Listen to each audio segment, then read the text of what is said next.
अध्यक्ष महोदय, मैं आपकी धन्यवादी हूँ कि आज मुझे आपने 2024 के इस बजट में अपने विचार रखने का अवसर दिया है और साथ ही मंडी क्षेत्र की जनता जिन्होंने मुझे अपना प्रतिनिधि चुनकर यहाँ उनके पक्ष की बात रखने का मौका दिया है, उनकी भी आभारी हूँ।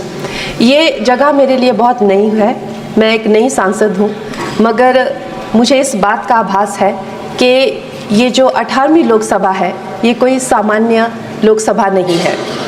इस लोकसभा का जो चुनाव हुआ है उसमें हमारे जो शीर्ष नेतृत्व हैं, हमारे माननीय प्रधानमंत्री श्री नरेंद्र मोदी जी ने लगातार तीसरी बार प्रधानमंत्री बनकर पिछले 60 सालों का जो रिकॉर्ड तोड़ा है, उसके लिए हम सब उन्हें जो है वो हार्दिक बधाई देते हैं। साथ ही बधाई के पात्र हैं हम सब भारतीय जनता पार्टी के लोग जिन्हें ये सौभाग्य प्राप्त हुआ। और मैं ये भी मानती हूँ कि हमारे भारतवर्ष की जनता जिन्होंने एक स्थिर, सहज और सफल सरकार को चुना है और एक संकल्प को चुना है, वो भी बधाई के पात्र हैं। महोदय जी, हम सब जानते हैं कि आज से 10 साल पहले हमारे देश की अर्थव्यवस्था का क्या हाल था।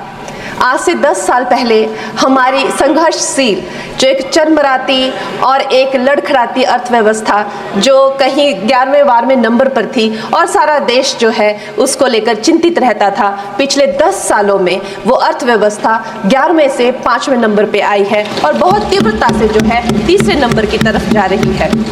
ये जो 2024 का बजट है ये सब वर्गों को जो है वो शक्ति प्रदान करने वाला बजट है। इस बजट से जो है वो हमारी अर्थव्यवस्था को भी तीव्रता मिलेगी महोदय जी। और जो हमारा 2047 का जो संकल्प है कि विकसित भारत का जो संकल्प है, हम प्रथम इकोनॉमी बनेंगे, वो भी इस बजट से हम पूरी उम्मीद है एक कदम हम उस संकल्प के जो है वो करीब जाएंगे। महोदय जी, पिछले साल हमारे हिमाचल प्रदेश में एक बहुत बड़ा प्राकृतिक संकट आया, एक बहुत बड़ी बाढ़ आई जिससे न जाने कितने जन, धन, पशु, जमीन की हमारे लोगों को जो है वो हानि हो गई। लेकिन दुख की बात यह है कि अभी भी हमारा हिमाचल प्रदेश जो है उस त्रासदी के प्रभाव से जो है उसके प्रभाव से, उसकी हानि से बाहर नहीं आ पा रहा है। और उसका जो मूल कारण है वो है वहाँ की जो कांग्रेस की सरकार है, उनका जो लापरवाही है और उनकी जो भ्रष्टाचार नीतियां हैं। आज भी हमारे लोग जो हैं उस बाढ़ के प्रभाव से जो पीड़ित हैं। मैं आदरणीय और माननीय हमारी जो वित्त मंत्री हैं श्रीमती सीतारमण जी का मैं आभार व्यक्त करती हूं कि उन्होंने हमारी हिमाचल की जनता के लिए जो है एक स्पेशल रिलीफ फंड की जो घोषणा की है। हम सब हिमाचल वासियों की तरफ से हम आपका अभिनंदन करते हैं और हम आपका आभार प्रकट करते हैं। महोदय जी, मुझे ये जान के और आपको बताकर इस बात की खुशी भी होती है और खेद भी होता है कि जितना काम पिछले 10 वर्षों में हमारी भारतीय जनता पार्टी ने हिमाचल प्रदेश में किया है वो उतना काम हमारे आज़ादी के बाद 60 सालों में भी हिमाचल प्रदेश में नहीं हुआ था। आप सब हिमाचल जाते रहे होंगे वर्षा, it is her maiden speech. आप सब हिमाचल वर्षा, it is her maiden speech. Kindly. आप सब हिमाचल जाते रहे होंगे और आप सब ने देखा होगा कि वहाँ पर जो है आज से आज़ादी के 60 साल तक सिर्फ कुछ रोड्स बने थे और वो भी हमारे माननीय जो पूर्व प्रधानमंत्री अटल बिहारी जी रहे हैं, उन्होंने अपने कार्यकाल में जो है वो ग्रामीण प्रधानमंत्री सड़क योजना के अंतर्गत वो रोड बनाए थे।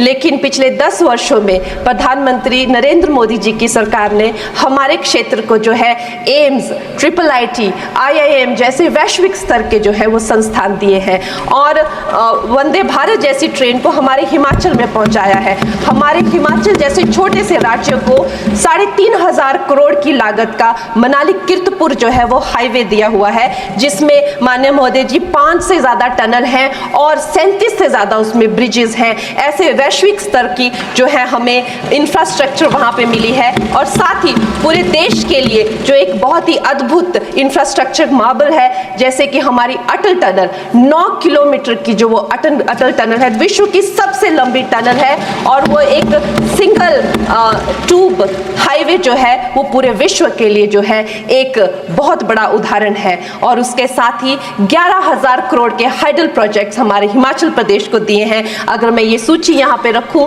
तो शायद आप लोगों का बहुत वक्त जो है इसमें लग जाए, लेकिन लाखों लाभार्थी जो है वो चाहे मुफ्त राशन हो, चाहे पीएम की जो है वो मकान हो या आयुष्मान हो, हमारा हिमाचल प्रदेश एक ऐसे राज्य है जो पूरी तरह से शौच फ्री है और वहाँ घर घर में जो है वो गैस चूल्हे का कनेक्शन लगा है। एक भी माता, एक भी बहन गैस चूल्हे के कनेक्शन के बिना नहीं है। और मेरा ये जो सौभाग्य है 18वीं लोकसभा में, महोदय जी, मेरा ये सौभाग्य है कि जब मैं यहाँ पे आई थी तब महिला आरक्षण बिल, जो राजनीति में महिलाओं को जो है 33% आरक्षण देता है, वो बिल भी पारित हुआ था। तो मेरे लिए बड़ी ही ये सौभाग्यशाली जो है 18वीं जो लोकसभा है। और मैं ये कहना चाहूँगी कि ये जो बिल है ये अवश्य ही एम्प्लॉयमेंट हो या चाहे स्टार्टअप इनोवेशंस हो, चाहे हमारे गरीब और मिडिल क्लास को टैक्स रिलैक्सेशन हो या हमारे जो अन्नदाता किसान हो उन पे फोकस हो, ये मैं इसे होलसम बजट कहती हूँ। और मेरी एक प्रार्थना रहेगी हमारे सरकार से कि हमारे मंडी क्षेत्र में अगर एक इंटरनेशनल एयरपोर्ट हो तो अवश्य ही हमारी जनता का टूरिज्म की दृष्टि से बहुत कल्याण होगा। वो हमें ज़रूर इस विषय में सोचें। और मुझे लगता है ये जो बजट है हम हिमाचल के वासी जो हैं इसका पूरी तरीके से जो है वो वेलकम करते हैं। और धन्यवाद।